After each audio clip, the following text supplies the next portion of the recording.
ದುಡ್ಡು ರೂಪಾಯಿ ಅವೆಲ್ಲ ಮುಖ್ಯ ಅಲ್ಲ. ಆರೋಗ್ಯ ಇದ್ರೆ ತಾನೇ ನೀವೇನಾದ್ರೂ ಊಟ ಮಾಡ್ಕೊಂಡು ಜೀವನ ಮಾಡ್ಕೊಂಡು ಹೋಗ್ಬೋದು. ಚಿನ್ನ ತಿನ್ನಕ್ಕಾಗಲ್ಲ. ಸೊ ಹಾಗಾಗಿ ಆರೋಗ್ಯದ ಬಗ್ಗೆ ಸಾಕಷ್ಟು ಕಾಳಜಿ. ಈ ಸಂದರ್ಭದಲ್ಲಿ ನನಗೆ 4 ಮಾತು ಮಾತಾಡಲಿಕ್ಕೆ ಕೊಟ್ಟಿರ್ತಕ್ಕಂಥ ವಾಣಿ ಮೇಡಮ್ ಅವರಿಗೆ ತಮ್ಮೆಲ್ಲರಿಗೂ ವಂದಿಸಿ ನಾನು 2 ಮಾತುಗಳನ್ನು ಮುಗಿಸ್ತೀನಿ. ಎಲ್ರಿಗೂ ವಂದನೆಗಳು.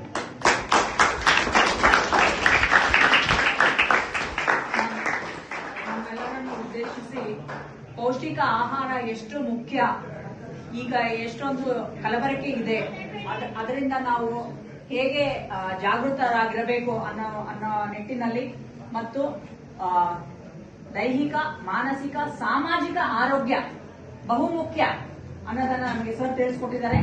ಈಗ ದೈಹಿಕ ಆರೋಗ್ಯ, ಸಾಮಾಜಿಕ, ಮಾನಸಿಕ ಆರೋಗ್ಯ ಅಂದ್ರೆ ಎಲ್ಲರಿಗೂ ಗೊತ್ತಿರುತ್ತೆ. ಆದ್ರೆ ಈ ಒಂದು ನಿರ್ದೇಶನದಲ್ಲಿ ಸಾಮಾಜಿಕ ಆರೋಗ್ಯ ಅನ್ನೋದನ್ನು ಕೂಡ ಹೈಲೈಟ್ ಮಾಡಿದೆ. ಸಾಮಾಜಿಕ ಆರೋಗ್ಯ ಅಂದ್ರೆ ಏನು?